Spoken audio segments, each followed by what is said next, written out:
Hi folks, welcome back to the Cobb TV studio. We're with Chairman Mike Boyce for our weekly chat. And Chairman, we're right in the middle of summer right now, right in the middle of getting the budget millage passed, and it's been pretty busy. Yes, we've had two of the hearings on the millage and the budget, and the last one's Tuesday night at 7 o'clock, and we'll see what happens. But I think that the facts are all out there. It's now time to decide where you're going to go on this, and we'll see. We'll find by about 8 o'clock on Tuesday night. We'll see what the future of the county looks like. Did you get any significant message from the first two public hearings? No, I think it's just sort of a continuation of the town halls, the kind of input I've been getting from the citizens through emails, phone calls as I get around and talk to them.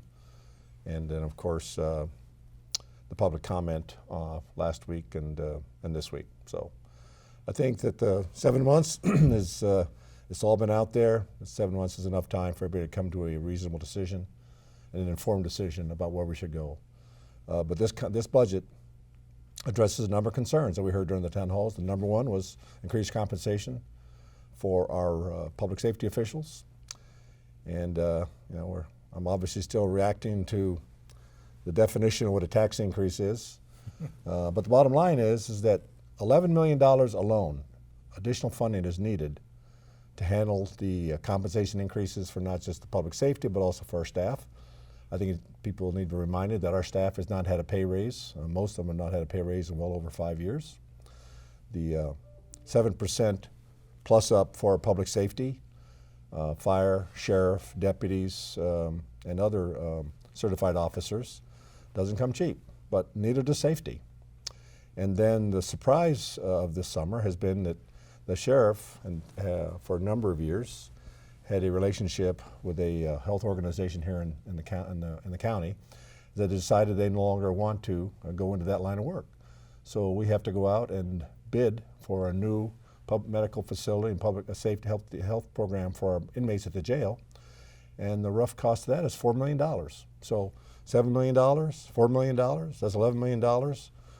The word on the street is we're asking for $12 million more. Well, guess where that $12 million is going to do? And most of that's going to come from the business community. I think it's important to know that while we're going to have increased revenue this year, the vast majority of that comes from the new developments in the community, and also from the fact that all businesses are taxed against their appraised value of their property without the homestead exemption.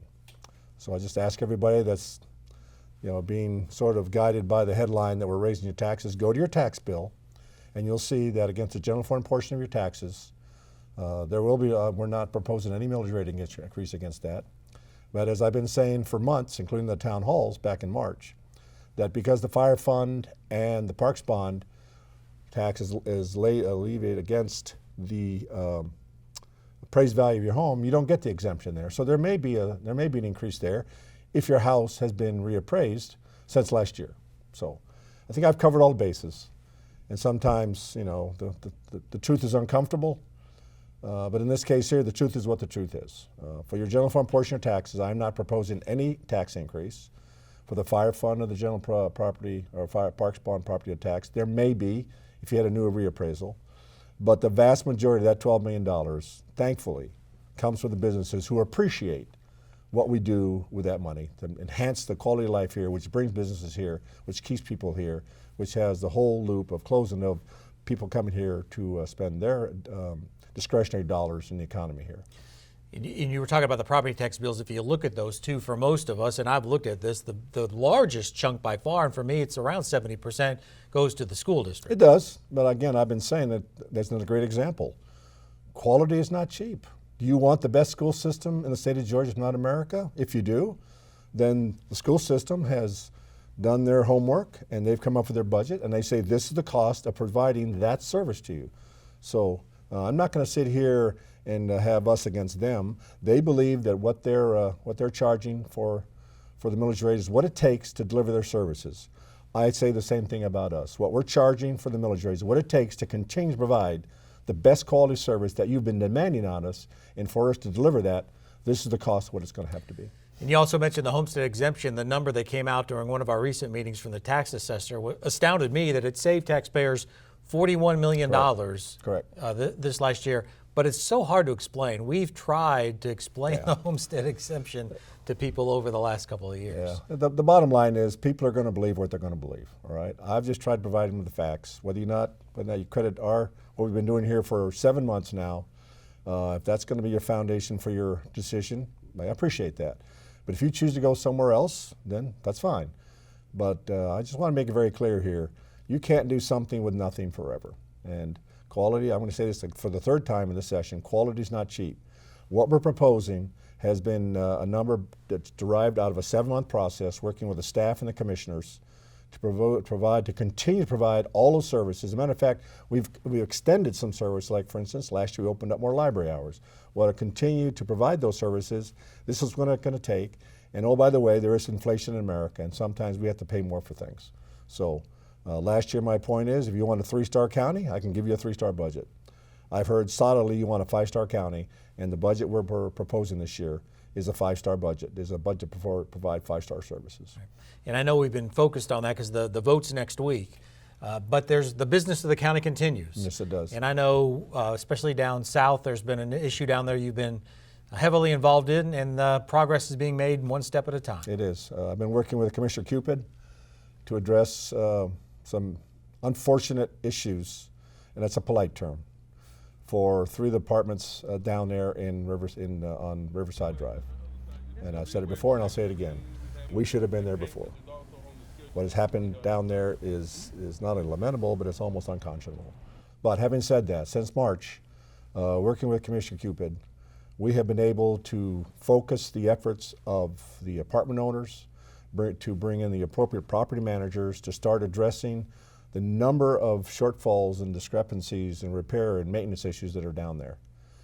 And you see on the screen here, what's the big deal about the chairman standing in front of a fence? I've never known that fence to be closed. And that is a security fence. And not only is it a security fence, but it's a security fence that comes with a card. You have to have a card to open up that fence. And I stood there yesterday, Wednesday, watching a gentleman drive up in his car, apply his card against the card reader. The arms lifted up, the gates open back, and what that does is that only allows people in there who should be in there. And we've had a number of problems inside these apartments with people coming in there, deciding to leave their cars there that are no longer registered because they got to dump them somewhere. Criminal activity by people from outside those apartments coming in there and doing things to those residents. These are nice people. They have tons of kids in there.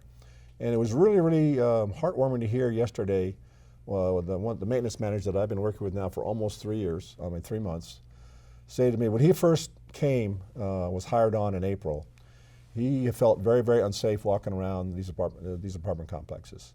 And today, what he sees is the kids are out, they're playing in the playgrounds, people are outside their apartments, the normal social activity that you'd expect anywhere else in the county.